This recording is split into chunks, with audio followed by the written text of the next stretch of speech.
नमस्कार, छोटे भाई की छोटी बातों में फिर से आपका स्वागत है। आज हम लोग विशेष मेहमानों के साथ यहाँ उपस्थित हैं और आज का विषय है जो आगामी लोकसभा चुनाव है, उसमें तमाम मुद्दे हैं, राष्ट्रीय मुद्दे बहुत हैं, लेकिन क्योंकि हम लोग स्थानीय लोग यहाँ कानपुर के हैं, हम चाहेंगे कि कानपुर के जो हमारे ख़ास मेहमान हैं, अच्छे खासे नागरिक हैं, बहुत तजुर्बेदार हैं, हम चाहेंगे कि वे अपने विचार विमर्श करें कि कानपुर की उन्नति कैसे हो सकती और जो भी चुनाव जीत के आएंगे उनसे हम लोग क्या अपेक्षा करते हैं। आज हम अपने मेहमानों का पहले परिचय कराएंगे, संक्षिप्त परिचय, फिर आपसे निवेदन करूंगा आप स्वयं अपना परिचय कराएंगे। हमारे दाहिने हाथ पे शिवा सिंह जी हैं। आपके पिताजी पद्मश्री गिरिराज किशोर जी हैं और उनके मार्फत हम इस परिवार से जुड़े हैं और उनके विचारों से। हमारे दाहिने हाथ पे बैठे हैं doctor Khan Ahmad Farooq. He is head of department of Urdu, Haleem Muslim inter college और लेखक संघ में भी आपकी सक्रिय भूमिका है। मेरे बाएं हाथ पे हैं भाई मनोज सेंगर। आप एक कानपुर के जाने माने समाज सेवी हैं। देहदान अभियान, आप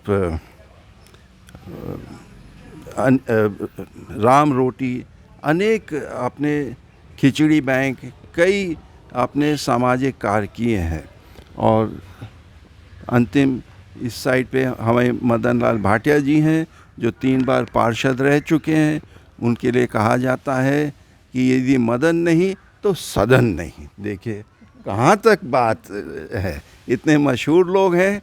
तो मैं चाहूँगा कि संक्षिप्त में जस्ट 1 लाइन अपनी परिचय भी दें।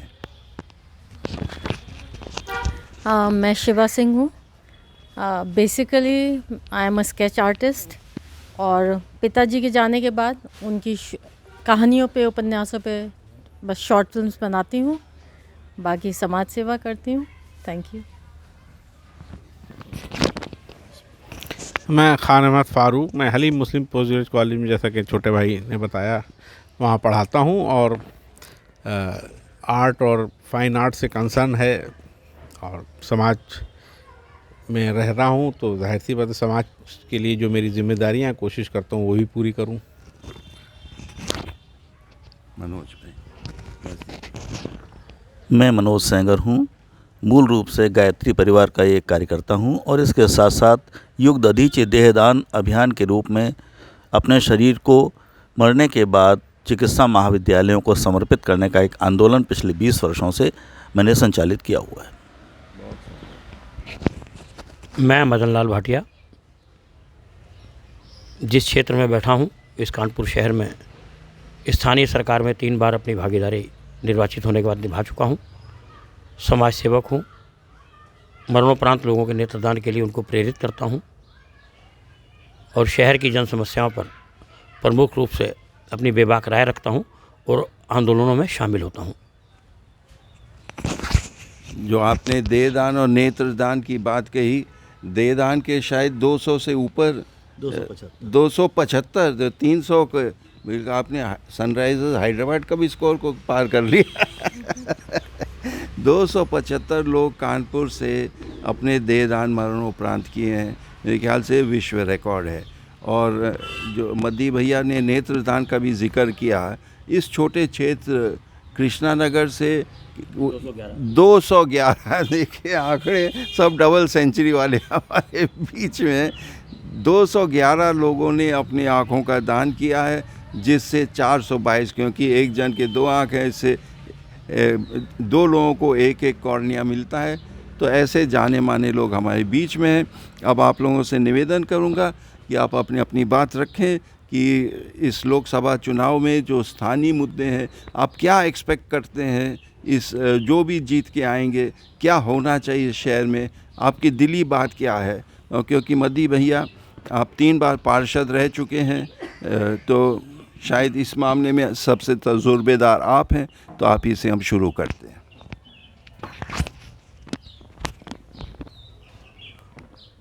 मैं कानपुर की स्थानीय सरकार जो नगर निगम कहलाती है और स्वायत्त शासी सरकार होनी चाहिए, लेकिन संविधान का 74वां संशोधन लागू न हो पाने के कारण कानपुर शहर हमेशा असमंजस की स्थिति में रहा है। स्थानीय सरकार बिना राज्य सरकार की अनुमति के किसी भी जन समस्या का समाधान करने में असमर्थ है और असफल है। कानपुर की सबसे बड़ी समस्या ट्रैफिक जाम की है, कानपुर की सबसे बड़ी समस्या गंदगी की है, कानपुर की सबसे बड़ी समस्या कानून व्यवस्था की है, कानपुर की सबसे बड़ी व्यवस्था सांप्रदायिक सौहार्द की है, कानपुर की सबसे बड़ी समस्या बेरोजगारी की है। कानपुर का औद्योगिकीकरण जो मैनचेस्टर ऑफ इंडिया कहा जाता था वो धीरे धीरे शनय शनय समाप्त होता गया। औद्योगिक स्वरूप कानपुर का बिगड़ गया। कानपुर का राजनीतिक स्वरूप भी धीरे धीरे बिगड़ता जा रहा है। हमारा ये प्रयास होगा, जो भी हमारा जनप्रतिनिधि चुनकर जीत कर जाए वो कानपुर शहर की समस्याओं को अपने स्तर पर लोकसभा में ज़रूर उठाए।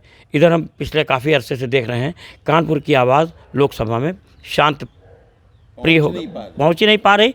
जो सत्ता पक्ष से जीत कर जाता है वो वहीं की भाषा बोलता है, अपनी बात कह पाने में असमर्थ रहता है।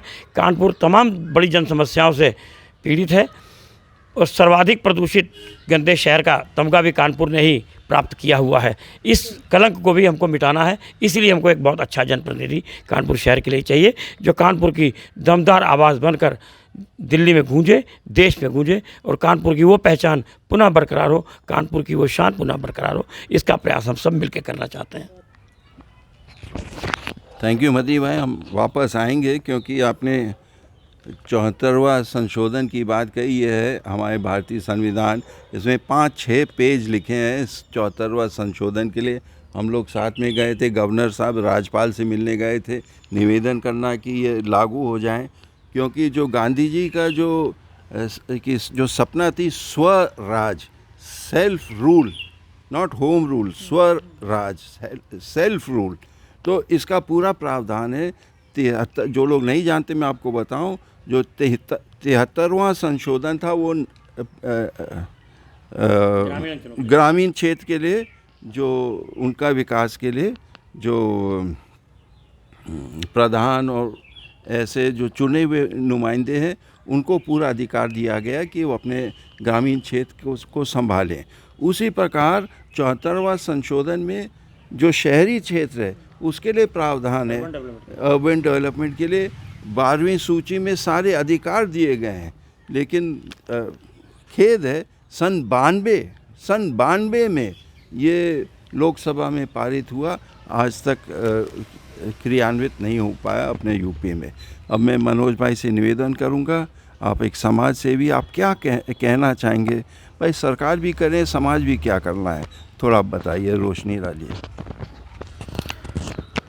सरकार और समाज दोनों एक सिक्के के दो पहलू हैं। सरकार हमारे ही बीच से निकलती है और सरकार समाज के हित के लिए होनी चाहिए। कानपुर की एक जो सबसे बड़ी समस्या है वो समस्या ये है कि सरकारी विभागों में आपसी तालमेल का न होना, और इसका खामियाजा जनता भुगतती है। उदाहरण के तौर पर बनी हुई सड़क को अगर तीसरे दिन कोई दूसरा विभाग खोद डाले और खोदने के बाद, बनने के बाद चौथा विभाग आकर फिर उसमें पानी की बोरिंग की व्यवस्था करना शुरू कर दे और उसके बनने के तुरंत बाद फिर एक लाइन फ़ोन लाइन पड़ना शुरू हो जाए वहाँ, तो पब्लिक पूरे वर्ष तक धूल मिट्टी को झेलती है और पब्लिक को ये पता नहीं चलता है कि मुझे शिकायत कहाँ जाके करनी है।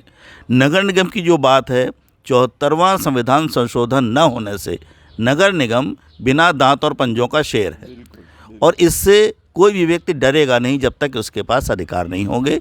तो कानपुर की जो मूलभूत समस्या है वो है सरकारी विभागों का आपस में तालमेल न होना, और दूसरा जो सबसे बड़ा कोड़ में खाज की समस्या है वो यहाँ की अनियंत्रित ट्रैफिक व्यवस्था है, और जिसके लिए हम लोग बार बार आवाज़ उठाते हैं, लेकिन आवाज़ उठाने के बाद भी ट्रैफिक व्यवस्था अतिक्रमण के उस पहाड़ में दब जाती है जो कि कानपुर महानगर के लिए कोड़ है।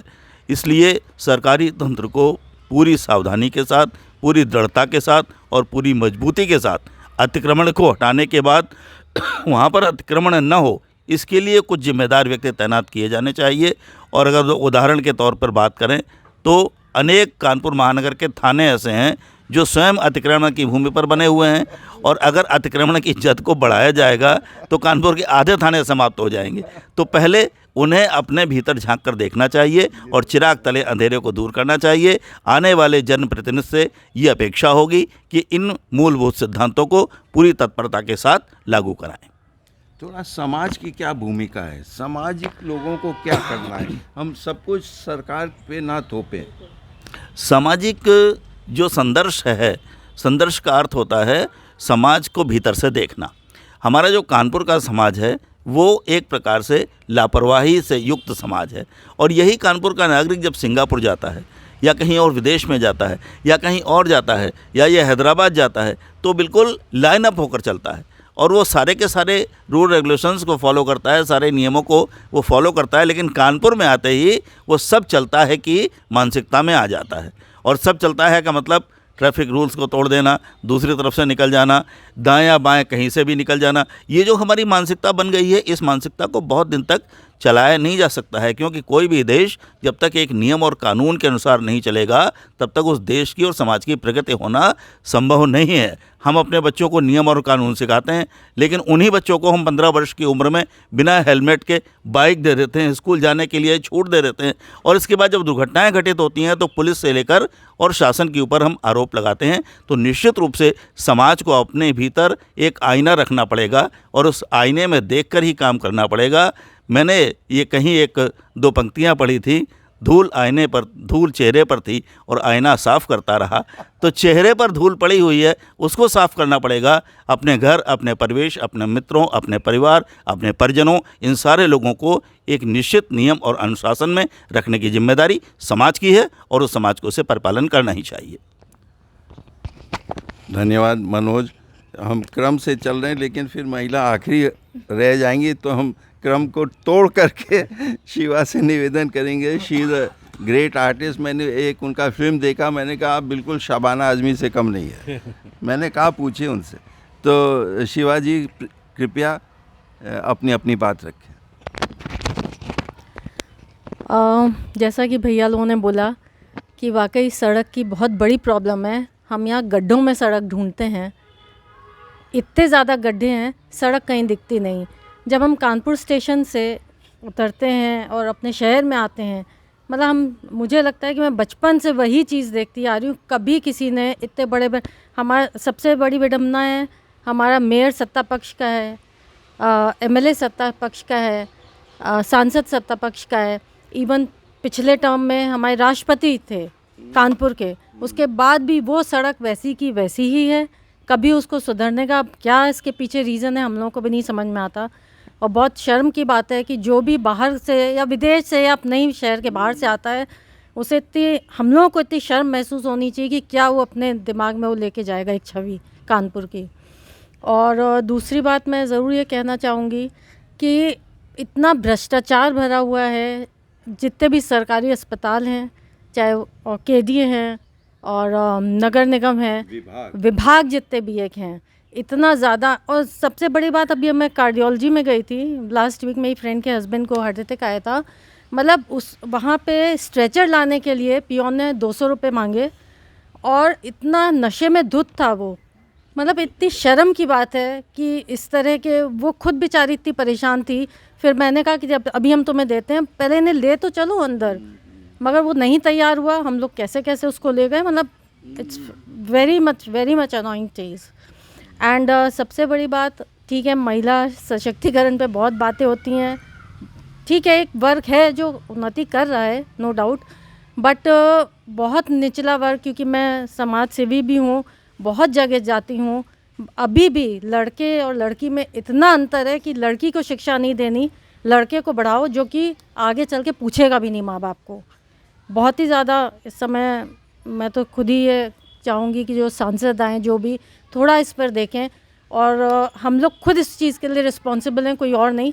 थोड़ा थोड़ा हम लोग को भी करना चाहिए, हर चीज़ सांसद पे नहीं थोप देनी चाहिए।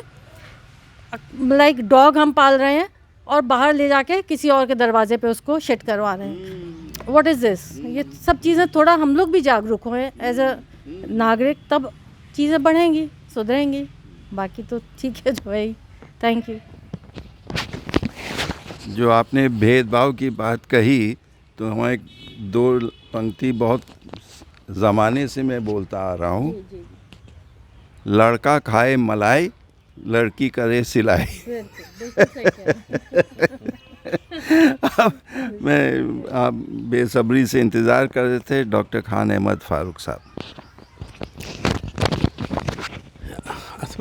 कानपुर की स्थानीय समस्याएं तो जो हैं वो हमारे साथियों ने सब अभी बताई, लेकिन उसकी बहुत बड़ी वजह मुझे लगता है कानपुर में लोगों का बहुत मूडी होना भी है।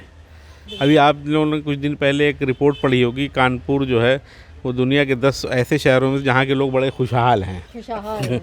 अच्छा, उनकी खुशहाली ऐसा नहीं है कि बहुत पैसा है, बहुत जो है वो मतलब अपने आप में मस्त हैं। मैं खुशहाल होने में नहीं, लेकिन वो उसमें अपने चीज़ों को वो किस तरह से एलिब्रेट करते हैं, किस तरह। अभी मैं देख रहा हूँ कानपुर में मेट्रो बन रही है, तो जहाँ जहाँ मेट्रो स्टेशन अंडरग्राउंड या बन रहे हैं वो कुछ जगहों पे जैसे चुन्नीगंज है, माल रोड है, बड़ा चौराहा है, फिर उसके बाद आगे है, वो सब गवर्नमेंट ने बंद कर दिए। और फिर अब 2 साल बाद जाके रास्ते थोड़े थोड़े उन्होंने सही तरीके से, लेकिन पब्लिक ने अपने रास्ते बना लिए। अब चुन्नीगंज को ब्लॉक कर दिया तो वो जीआईसी से निकल करके पीछे कर्नलगंज होते हुए पब्लिक अपने आप ही शिकायत नहीं कर रही वो किसी से। और इतने बड़े बड़े गड्ढे हैं वहाँ कि छोटा स्कूटर पूरा उस गड्ढे में चला जाता है, लेकिन कोई ये नहीं पूछेगा। अभी जैसे मद्दी भैया ने कहा कि वो किसी के वो सब पहले खुदाई करते हैं, फिर सड़क बनाते हैं, फिर लेकिन हम में से कोई पूछने नहीं आता कि भाई ये बनी थी, खोद क्यों रहे हो, किसकी परमिशन है, या बन रही है तो क्यों बन रही है, कहाँ कौन बनवा रहा है। इसी तरह से एक प्रॉब्लम जो बहुत हमारे यहाँ जो घने इलाकों में है उसकी तरफ, वो बहुत ख़तरनाक है, जानलेवा है, और बहुत सारी जानें चली गई वो इलेक्ट्रिक पोल रोड पर बनने की वजह से। कॉन्ट्रैक्ट बेसिस पर उसको दिया गया और इलेक्ट्रिक पोल और वो ट्रांसफार्मर तक वो ट्रांसफार्मर और वो डिब्बे बड़े बड़े जिससे करंट लेकर के वो रोड पर गए हैं। तो मैंने कम से कम मेरे सामने मेरी जानकारी में 5-6 मौतें हो चुकी हैं और इसकी लगातार शिकायत की जाती है। लोगों को कहा जाता है कि भाई इतने आगे क्यों बना रहे हो, कोई नहीं सुनता कि साहब हमसे कहा गया है कि यहाँ बना दो बस। और कभी कोई अधिकारी, कभी कोई कॉन्ट्रैक्ट सामने आता है। जो लोग मजदूर होते हैं, पब्लिक उनसे क्या कहे, उनको अगर उनसे लड़ाई करेगी तो फिर उसके ऊपर मुकदमा होगा। तो ये बहुत सारी चीज़ें ऐसी हैं जिसकी तरफ जाहिर सी बात है कि अच्छा, ये बात सही है कि पब्लिक शिकायत, कहीं कोई आपको शिकायत सेल नहीं मिलेगा, शिकायत कर दीजिए तो उस पर कोई सुनवाई नहीं होती है। तो ये लोकल समस्याएं जो हैं, जाहिर सी बात है अगर ये कोऑर्डिनेशन सांसद, विधायक और हमारे सभासदों, पार्षदों में होता रहे तो, लेकिन जाहिर सी बात है वो उनका जो कोऑर्डिनेशन होता है उससे सब जनता की समस्या तो नहीं पैदा हो रही है, बल्कि और समस्याएं पैदा इसलिए हो रही है कि ये लोग जो हैं वो उसकी तरफ उनसे कहा भी जाता है तो तवज्जो नहीं देते हैं। तो जाहिर सी बात है कि अगर पब्लिक थोड़ी सी अवेयर हो, जैसे ट्रैफिक का मामला है, ठीक है, जनता ट्रैफिक रूल का फॉलो करे, सिंगापुर में करती है, यहाँ नहीं करती है, तो क्यों नहीं करती है? इसलिए क्योंकि मैंने तो देखा है कि कानपुर के बड़े बड़े अधिकारी जो हैं, जो खुद ट्रैफिक पुलिस वाले, वो खुद, उन्हें ये नहीं मालूम कि हमें किधर से आकर इनर सर्किल से निकलना चाहिए कि आउटर सर्किल से निकलना चाहिए। और मालूम हुआ कि वो अगर आउटर सर्किल से निकलने में इनर सर्किल निकलना है और सामने वाला की एक गाड़ी आ गई, क्लैश हो गया, जाम लगने लगा। तो ये समस्या है कि हमें भी रूल को फॉलो करना चाहिए, लेकिन और चौराहों पर अगर ट्रैफिक पुलिस खड़ा है, उसको परेड चौराहे पे इतनी बड़ी समस्या है ट्रैफिक की, 24 घंटे वहाँ पुलिस वाले से पूछो कि भाई तुम क्यों नहीं लोगों को कहते हो इस तरह से निकलो, अरे कहना निकलने दीजिए, हमें क्या मतलब है, कोई सुनता ही नहीं मेरी। तो ये बहुत सारी चीज़ें इस तरह की हैं जो स्थानीय लेवल पर होनी चाहिए। सामने चौकी बनी है, कोई कुछ कहने वाले, ट्रैफिक जाम रहता है, और अब तो नई चौकी बन गई, एसी भी लग गया है। वैसे मैं आपको बताऊं, मैंने 3 बार भयंकर ट्रैफिक जैम को खुलवाया। एक अपने सीओडी क्रॉसिंग पे जब फाटक ही था, एक बार बॉम्बे के अहमदाबाद हाईवे पे, एक बार अलीगढ़ कानपुर हाईवे पे। मैं एक एग्ज़ाम्पल दे रहा हूँ, तिराहा था और जाम था, हम एक सिपाही था, मैंने कहा कुछ तो करो यार, मैं अकेले क्या कर सकता हूँ, मैंने चल मैं तेरे साथ हो गया। एंड एक्चुअली एक साइड का रोक करके खुल गया। तो इट इज़ पॉसिबल। हम जी, तो हम लोग के लोग उतर करके जहाँ चाह है वहाँ राह है। अब क्योंकि हम कानपुर से बड़ा लगाव है, हमारा परिवार ऑलमोस्ट 165-66 वर्षों से यहाँ है, लेकिन जब हम किसी रिश्तेदार को कहते हैं कानपुर आ जाओ, कहते अरे बहुत गाली देते हैं। कानपुर गालियों के लिए मशहूर है। मैं आपस में मजाक नहीं सर, कुछ फिल्मी डायलॉग भी ऐसे हैं, कानपुर वाली गाली, कानपुर वाली गाली।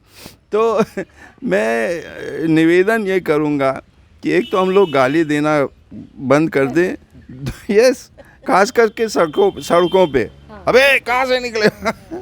सेकंड, जो हम लोग लाल पीला करते रहते हैं, थूकते रहते हैं, हर जगह हम लोग पान मसाला थूकते हैं। मदी भैया ने कहा कि हम लोग उद्योग नगरी हैं, लेकिन अब हम लोग पान मसाला नगरी बन गए हैं।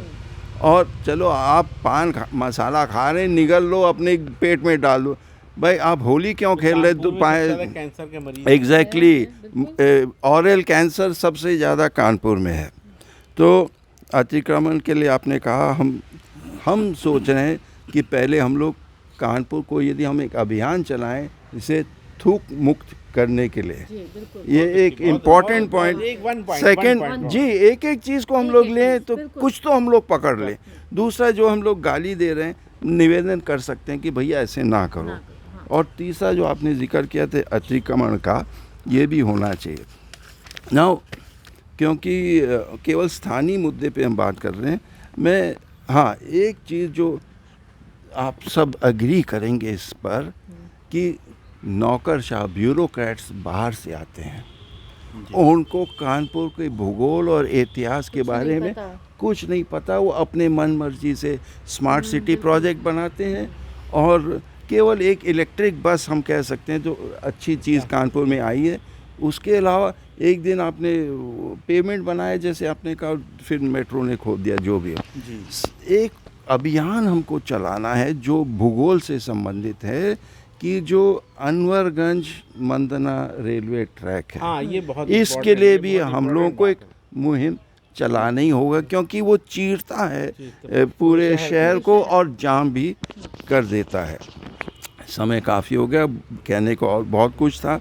मैं अपनी एक चीज़ और, मेरे सामने आप लोग बैठे हुए हैं कि यहाँ बार बार लोगों को, पटरी के दुकानदारों को जो उजाड़ा जा रहा है, ये बहुत तकलीफदेह बात है। इसकी योजना बननी चाहिए, इसकी कोई योजना बननी चाहिए, क्योंकि वो एक साल में मैंने जब मैंने देखा है, एक साल में मैंने 3 जगहों का सर्वे किया, फूलबाग का, चुन्नीगंज का और बड़े चौराहे का। बार बार दुकानों को उजाड़ा गया। एक आदमी एक बार उजाड़ने के बाद कम से कम उसका 2-3 हज़ार रुपये का नुकसान हो, 4 हज़ार का नुकसान होता है। और वो रोज़मर्रा 100-200-500 रुपये कमाने वाला आदमी है, और उसके लिए कोई ऐसी योजना बननी चाहिए कि उन लोगों को एक परमानेंट दुकान मिल जाए, जहाँ पर जगहें हो सकती हैं और हैं वहाँ पर, और उनको, ताकि ये बार बार उजाड़ने का अभियान जो होता है और जो उनके परिवार पे गुजरती है वो ख़त्म हो। और एक चीज़ और, आवारा पशुओं का बहुत ज़बरदस्त, बहुत, गाय, कुत्ता, बंदर, मतलब सांड सबसे ज़्यादा, इतने आए दिन डेथ्स होना बहुत पेनफुल है ये। आवारा पशुओं पर तो जी, ध्यान उतर गया, हम कुछ कहना मांग रहे थे। खैर, जो आप लोगों ने कहा, जैसे ब्यूरोक्रेट्स बाहर से आते हैं, और एक और मैं सुझाव रखना चाहता हूं जो 74वें संशोधन से संबंधित है, कि जब से नगर निगम से केडीए अलग किया गया है, तब से कानपुर का डेवलपमेंट रुक गया, क्योंकि जो डेवलपमेंट अथॉरिटीज़ हैं वो कानपुर के बारे में कुछ नहीं जानते। इसलिए एक और हम लोगों को मुहिम चलाना चाहिए कि केडीए का विलय नगर निगम में हो जाना चाहिए, जैसे जल संस्थान ऑलरेडी हो चुका है। और जो भी स्मार्ट सिटी योजना बनती है, ये ब्यूरोक्रेट्स ना बनाएं, भाई जनता से आप कंसल्ट शहर करिए, वाले, बिल्कुल। बिल्कुल उनकी भूमिका होनी चाहिए। तो मैंने आप लोगों का बहुत समय लिया, धन्यवाद, thank you very much. Shivaji, Farooq भाई, मनोज एंड मदी भैया, और आप सबसे निवेदन है प्लीज़ इसको लाइक करिए, कमेंट करिए, शेयर करिए, सब्सक्राइब करिए, और वोट जरूर डालिए। जी ये आप बोलिए, चलिए। हमारा आग्रह है कि 13 मई को कानपुर में वोट पड़ने हैं। हर व्यक्ति अपने घर से निकल कर जाए और अपने मताधिकार का प्रयोग ज़रूर करे, ताकि वो अपना मनपसंद सांसद भी चुन सके और अपनी मनपसंद सरकार भी बना सके। और इसमें किसी प्रकार की मायूसी या आलसीपन नहीं होना चाहिए। धन्यवाद, जय हिंद।